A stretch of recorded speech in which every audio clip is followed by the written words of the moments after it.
আমি আছি রাজশাহী চিড়িয়াখানার ভেতর। এইখানে বছর দুয়েক আগেই খুব সুন্দর একটা রিসোর্ট করা হয়েছিল এবং এখানে সারা দেশ থেকে অনেক গুরুত্বপূর্ণ ব্যক্তিরা এসে থাকতেন নির্ধারিত পরিমাণ ভাড়া দিয়ে।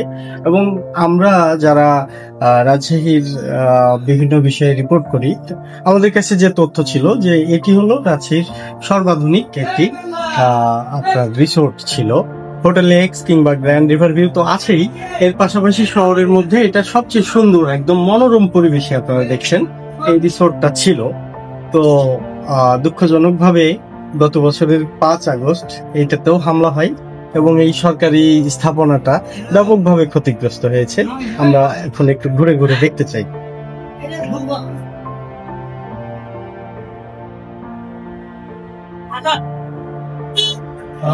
আপনারা দেখছেন এটি একটি রুম ছিল।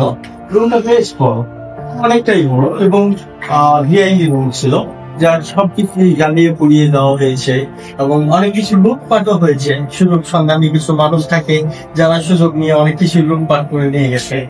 এর পাশাপাশি সবশেষে আগুন জ্বালিয়ে দেওয়া হয়েছিল। আপনারা আগুনের ক্ষতি চিহ্ন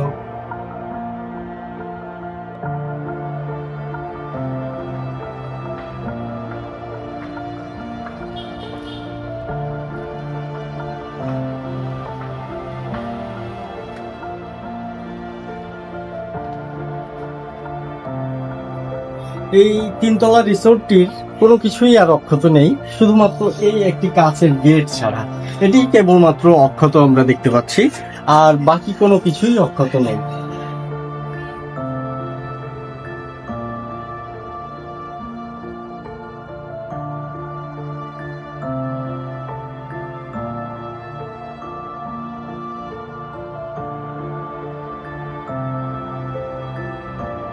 এই রিসোর্টটির নাম ছিল অরণ্য।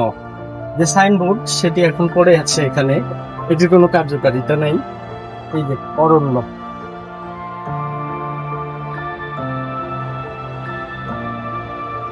ধরুন আপনি অরণ্য রিসোর্টে আছেন, মাঝরাতে আপনার ঘুম হচ্ছে না, আপনি একটু বারান্দায় এসে দাঁড়ালেন কিংবা ছাদে এলেন, আপনি সামনের দিকটা লক্ষ্য করুন যে বোটানিক্যাল গার্ডেনের যে সৌন্দর্য, সেটি আপনাকে রাজশাহীর যে কোনো জায়গায় থাকার চেয়ে অনেক সুন্দর অনুভূতি দিবে, সে বিষয়ে কোনো সন্দেহ নেই।